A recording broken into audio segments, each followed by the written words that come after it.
Okay, so today we're talking about having a great attorney and also telling some good stories about how we have had some crazy deals fall through. With Kristen. Yeah, hi. Thanks for having me. Hi, I'm glad you're here. Thanks for coming. Okay, so don't give me the number one yet. Let's build to the number one, like, craziest deal. Actually, I'm going to tell a story about one that almost fell through for me. Yeah, okay. That we did together. Okay, all right, go ahead. So, do you remember, I won't say any addresses, but do you remember I think it was the last house I just bought, and we went to walk through and the vanity was missing. The whole bathroom vanity was gone. That was like the icing on top of the cake at that point. Right, though. Things had been building. Yes, yeah. What else was it? I forget. They had... I want to say there was trash. There was a trash issue or something. There was a buildup of something. Yeah, it was trash. Oh, and the tax bill. They wanted me to pay the whole tax bill. And it was like back taxes. Yeah. But that wasn't in the contract or like... Yeah, there's no reason you should have paid that. That was their taxes. And it was like $1,400. Mm-hmm. And then I add the vanity to that. That's like another $1,000. Yeah. There's at least one more issue that I can't think of, but... I can't remember. But that guy wanted to walk. That whole thing almost blew up. Yeah. Because of that. The seller was like, no. And I'm like, well, are you trying to sell your house? I mean, it's in terrible shape, too. I don't think I told you they apologized to me later. You didn't tell me that. Yeah, they did. They messaged me like a week or two later, and they're like, so sorry about the way we acted. It was really, really stressful, and like... P.S. We also didn't know that home was in foreclosure. Oh my goodness. They posted on the door like 3 days after settlement that it was going to sheriff's sale. Yeah, but they knew. We had talked to them about that. The sheriff's office? No, that it was in foreclosure. We didn't know. Yeah. The buyers. I was the buyer. Yeah, you don't have to know. Oh. That's part of being a good attorney. That's nice. Yeah, the buyer doesn't need to know things that aren't their problem. Yeah, leave me out of the drama. That is for sure. Right. For sure. Well, what else? So what is the next one? Okay, so I was thinking about this last night. We see a lot of buyers with cold feet. Oh, so much. Right now. That's happening so much right now. Yes. That isn't always a thing, but I have a theory about that. But Well, lay it on me. Well, it's a whole different podcast. If you got time, we'll do it after. So come back later. Yeah. No, okay, so I see a lot of different reasons they get cold feet. I think I actually thought about, instead of talking about that, because it's pretty obvious, the buyer just changes their mind, gets nervous, whatever the case may be. I think the worst thing I see from an agent's perspective is that they tend to push, and that makes the buyer more scared. I actually don't know that it's pretty obvious. You just said it's pretty obvious. I don't actually think that it always is obvious, because what they'll do is when people have cold feet, they'll make up these little reasons why the sale isn't right, or like... Okay, yeah, I see what you're saying. Yeah, so it's not necessarily always obvious, and maybe that's why the agents continue to push, because it's like they're not seeing what it is. Yeah, for face value. That makes complete sense, especially with new agents. Yeah. Versus a seasoned agent. Yeah. Yeah, because it can smack you in the face. Oh, yeah. Everything can be going along just fine, and all of a sudden the buyer will be like, I want all this stuff fixed from inspection. Yeah. And then the seller will say, okay, and the buyer will be like, wait, I also want $5,000 in settlement help. And you're like, huh? So here's what I recently saw. They had done the inspection. They had wanted certain repairs done. There was roof repairs they wanted done, and there was other like gutters, other smaller things. Right. Okay. Nothing listed as major on the report, but they still asked for these repairs, and the seller agreed to do them. Okay. And so the seller gets a roofing company to do the roof, but the seller is a contractor himself, so he does all of the other repairs that she has to get done. Okay. So then we're 24 hours from settlement. She wants to see the receipts from all the repairs to confirm they're done. She sees the house. She hadn't done the walkthrough yet, but she sees pictures that they're done. She just asked for receipts. So they send the roofing receipt, and then they say there's no receipts for the other repairs because the seller did them himself. Oh my gosh. Right. So cue whole meltdown. Right. And so then the seller does all of the things that a seller should do. The seller says, well, what if I have a contractor come in and verify they're done right? That was nice. Yes. What if I have an inspector come in and inspect it, do a re-inspection? The seller offered to do all the things to make this buyer comfortable with this situation. And the buyer just just wasn't having it, which is when we started to realize it was a cold feet situation. Yeah. And then but at that point, her agent had been pressuring her, had been pushing, saying this is a great deal. The lender had been saying, we don't want you to lose this deal. This is a great deal, which it was.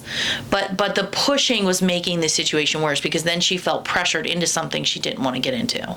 So did she walk away? She did walk away. Okay. Yeah. That's really tough. And again, I think that's a current theme in the market right now. But it's also tough to get that far and have cold feet. Like, if you're at inspection or you're at, like, you can give people time. You can be, like, hands off. Like, okay, let them have some space, let them process, but I think in the moment when it's like settlement is right now, or like you're supposed to close tomorrow, or like everyone feels all this pressure to get it done. Yeah. So of course everyone's trying to talk the buyer into it. Right. But you're right. It does sometimes make them take a hard left and just be like, forget it, I'm not buying. But they always lose. When they don't absolutely. buy, when they come that far and they don't buy, they always lose. I had one last year.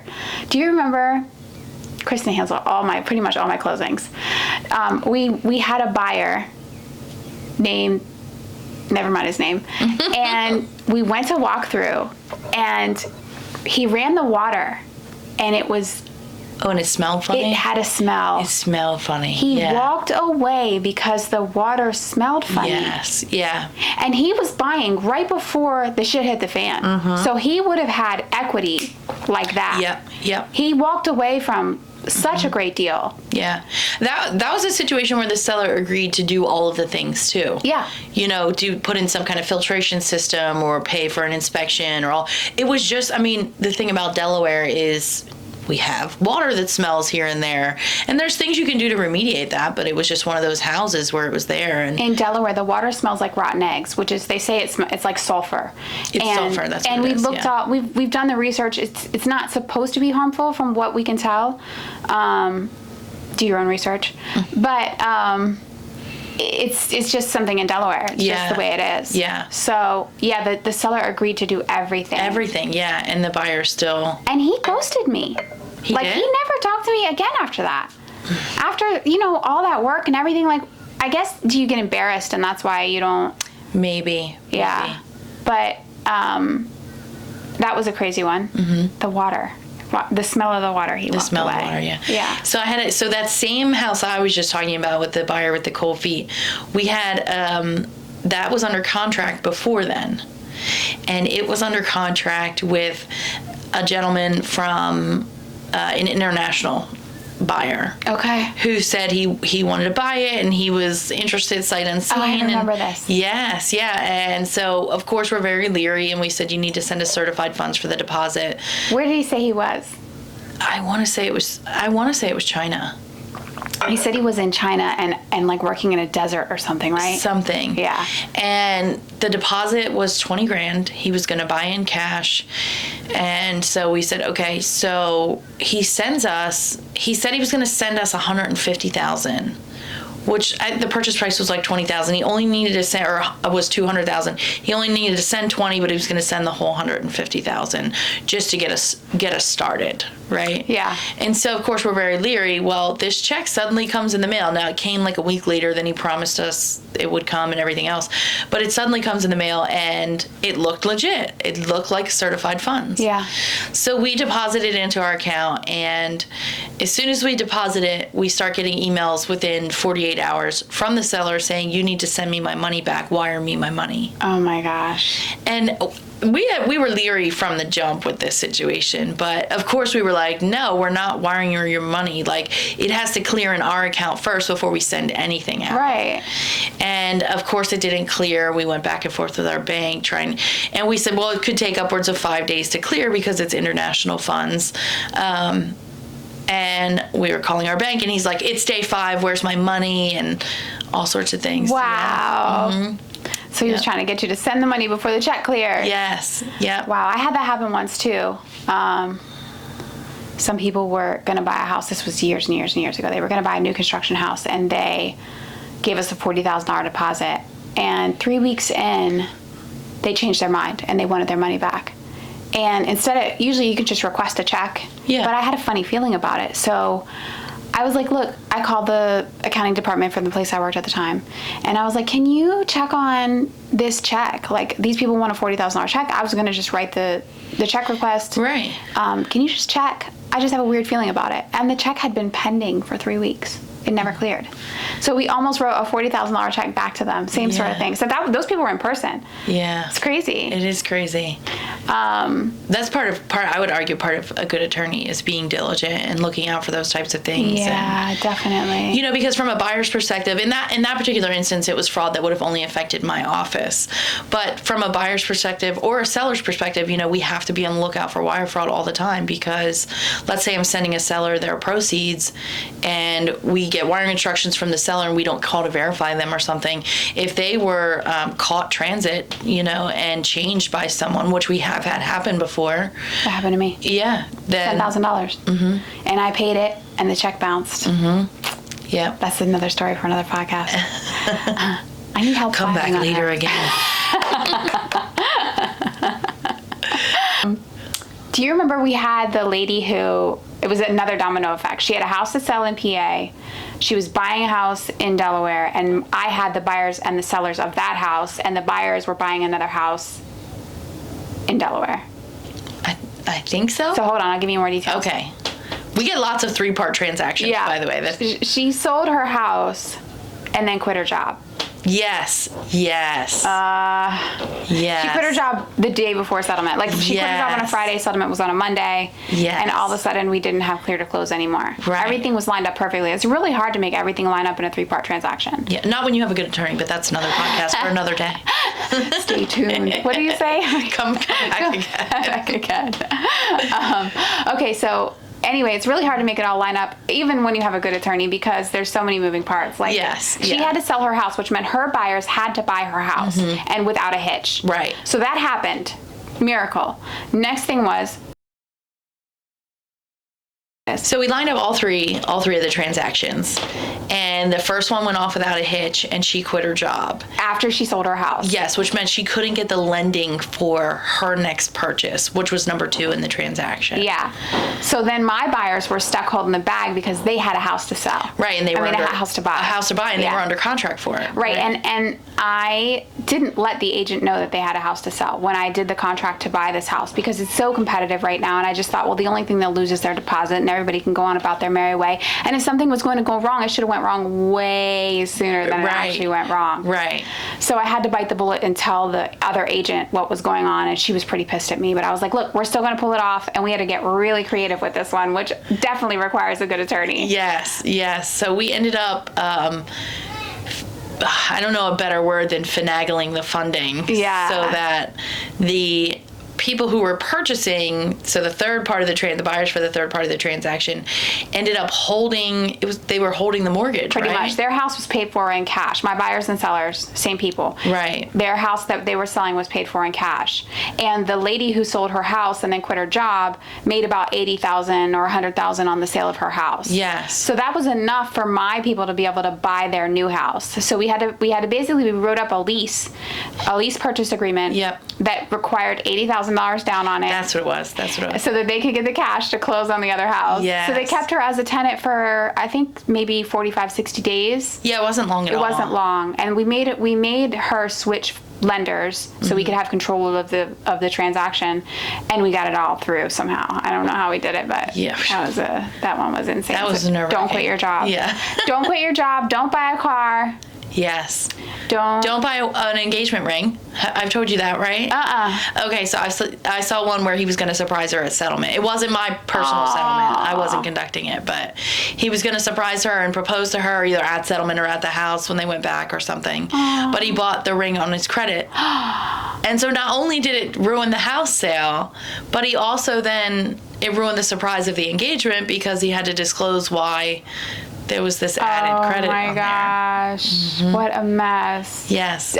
Just to be full disclosure, we're only talking about residential mortgages right now, because some of this stuff does not affect commercial. But again, that's a podcast for another day. Yeah, so don't buy a house, don't buy a car, don't buy an engagement ring. Don't quit your job. Don't quit your job, yes. Don't do anything that touches your credit. Yeah, we actually call it Hanukkah. So My father's Jewish. I'm allowed. So we call it Hanukkah in this house because the money has to last. Once you sign the contract, if you're working on a residential mortgage, you can't spend what you have in your account. Right. You can't use your credit cards. You can't, you have to make whatever you have last. Right. So that's why we call it Hanukkah, because the oil had to last, Yeah. So we're very familiar with that in this house. Yes. Yeah. I've seen people have to justify when they go to set up their electric bill or their gas or something like that. Sometimes those companies will put it on your credit, and that way you can pay a certain amount each month and things like that, programs like that. Yeah. But then they have to justify, they have to explain why there was a ding on their credit, even though it was for the purchase of the new house. That is insane. Yeah. Fun fact, another one I just thought of, I've seen, I think you were on this one. Okay. It was a first-time home buyer, so they were using Delaware State Housing Authority. They were going to use, we call it DSHA. They were going to use DSHA funds to cover the closing costs and things like that. And the buyer started working overtime please tell me you remember this. The buyer started working overtime to make more money to buy furniture and things like that. Yeah, I think I did. When they re-verified his employment, they asked for updated pay stubs. They saw the extra overtime funds on there, and it made it so it looked like he didn't qualify for the DSHA funds. He made too much money. Mm-hmm, he made too much money. I just had one that was... Side note, Jill Sussman fixed that one. She called all the right people and got the approval through so that they could still buy their home. I vaguely remember that. That was not recent. No, that was a while ago. Because I used to have a lot of pool there, and he got a new job. Yes, that's what it was. You were like, I know somebody. We're going to get this fixed. I did. I used to know. I still know him, but he doesn't work there anymore. Right. Job, so, but yeah, anyway, so then there was one just recently that he qualified for DSHA. So DSHA is for those of you who aren't in Delaware and aren't familiar with the term, it's basically a down payment assistance program. You can get 3%, 4%, 5%. It's a really great program, but it changes all the time. Right now, the rates are higher than an FHA regular rate. So anyway, back to the whole point. So this buyer qualified for 4% assistance and was expecting to get around $8,000 to close. And when they saw his taxes, they were like, you've had a loss the last 2 years of $25,000. You no longer qualify for DSHA. Yeah. Luckily, he had the cash, so it wasn't the that end big of the a world, deal. Yeah. There's a few things you could do in that situation. You could amend your taxes, and he had to write a letter of explaining he had started a side business and it didn't go well. So I did air quotes for those of you who are listening. It didn't go well. So yeah, that's another one. So it's basically when you go to get a residential mortgage, it's like a snapshot of who you are. Even they have this dumb rule that you have to have a certain amount of cash to be able to close. And they'll want to see in your account, it's all different. It depends on your credit, it depends on what your mortgage payment is going to be. They call it required reserves. And they might want to see 3 months of expenses in your account, $5K or $7K. And it's literally a snapshot. So you have to have it when you close, but the next day you can spend every dollar in your account. And I tell people all the time when I hand them keys, I'm like, now you can go buy your car, you can go buy whatever you want. But it's silly to me. What a silly requirement that you have to have $7,000 in the bank when we close. Yeah. And you literally can spend every penny tomorrow and nobody's going to notice. Yeah. Yeah. There's no account police after that. Account police. That's a good one. I'm going to start calling them that, actually. Account police, yeah. Except they never come. Yeah, that's true. Yeah, knock on some wood. People call me up. We're all in trouble. Can I see your bank statement?